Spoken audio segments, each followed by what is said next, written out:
closest brothers. Professionally, he was a sports agent who represented a number of Russian hockey players.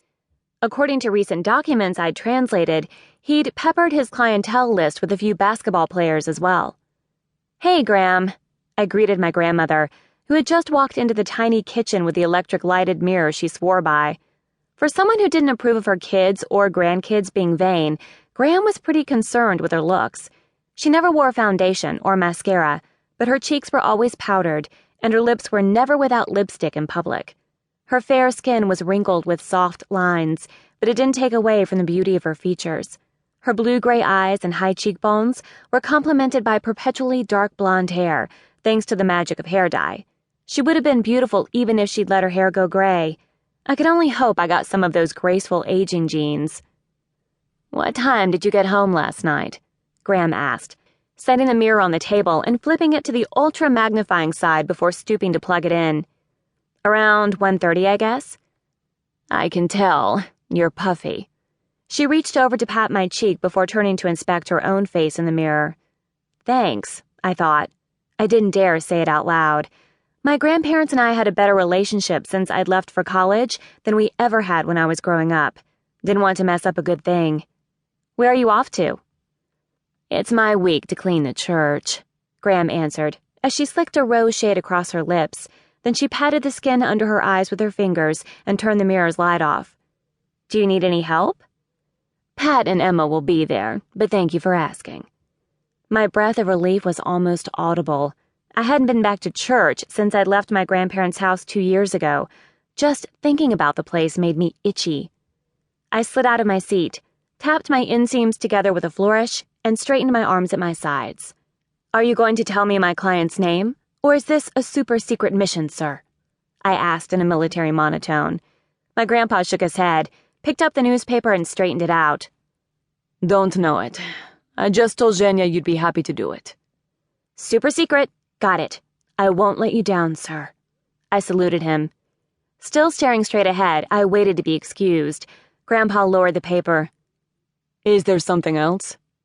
"May I be excused? I have to shower and dress for the mission." "You are a ridiculous girl, Adushka." He dismissed me with a shake of his head. "Auden, you're only home for a month. Please try not to drive your grandfather crazy," my grandma said. With a salute to both of them, I ignored her warning. I'd driven my grandpa crazy years ago. I thought Grandpa would continue to reward my almost native knowledge of reading, writing, and speaking Russian by giving me tedious translating projects my whole life. I never expected him to allow me to work directly with a client, let alone a client in the public eye. Maybe he had more faith in me than I realized.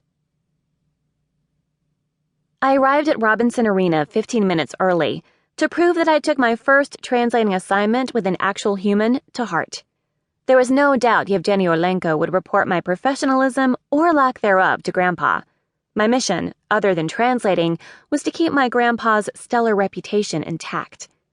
I spotted Orlenko waiting for me at the top of the stairs, outside the main entrance to the arena.